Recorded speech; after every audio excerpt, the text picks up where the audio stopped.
Hi, I'm Len Groom, Technical Product Manager for Power Sports at AMSOIL. I'm here in our mechanical test facility where we subject this 2012 Harley Street Bob to some of the most extreme heat testing imaginable. We tortured this motorcycle all in an effort to see if or when AMSOIL's 20W50 motorcycle oil could fail. In order to test the limits of AMSOIL's motorcycle oil, we needed the engine hot. So the first step is to eliminate the air moving across the cooling fins. These engines are air-cooled, so things heated up extremely quickly.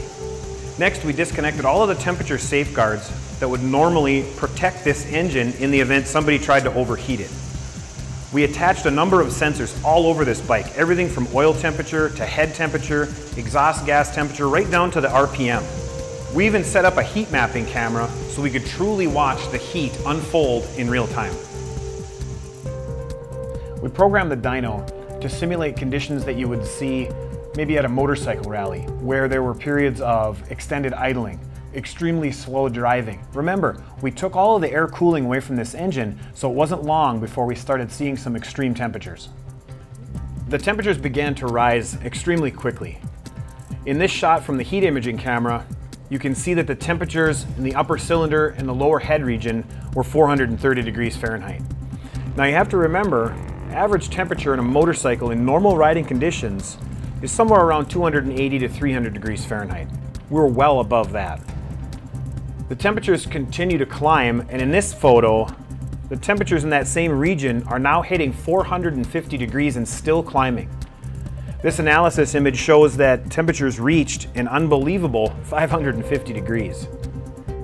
The heat involved with this test was so extreme that we actually melted a couple of low oil pressure sensors out of this bike. We replaced the sensors and kept running the test at these extremely high temperatures. Once done, we drained the oil and took samples. The oil that came out of the engine was so hot, we actually had to use Pyrex glass beakers for the samples because our standard plastic sample bottles were melting. As you can see in the footage, the oil was literally smoking when it left the engine. Due to the extreme heat produced during this test, the metal of the engine expanded to a point that when we took the oil filter off, the stud that generally stays in the engine came with it. We ran this test several times. Each time, everything was monitored and everything was documented. All of the oil samples were taken to the lab for analysis. Here's what we found.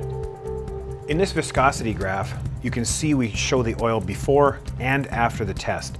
Now the interesting thing is that the numbers are identical. That means that the viscosity of the oil was not affected by the extreme heat that we subjected it to.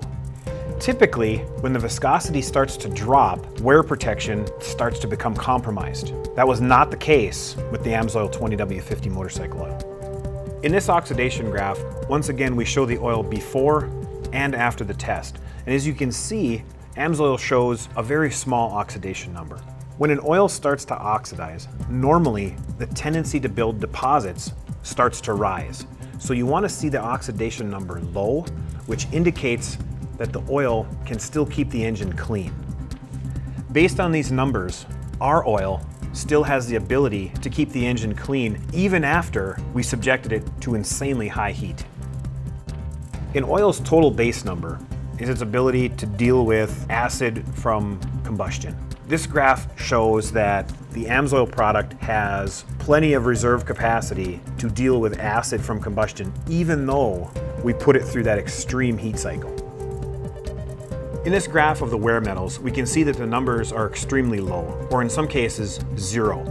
What that indicates is that even though the oil was at extremely high temperatures, it was still doing its job to protect the critical parts of the engine. So what were the results? We found that even after the extreme heat, the cycling up and down, the oil held up so well that you could put it back in the motorcycle for continued use.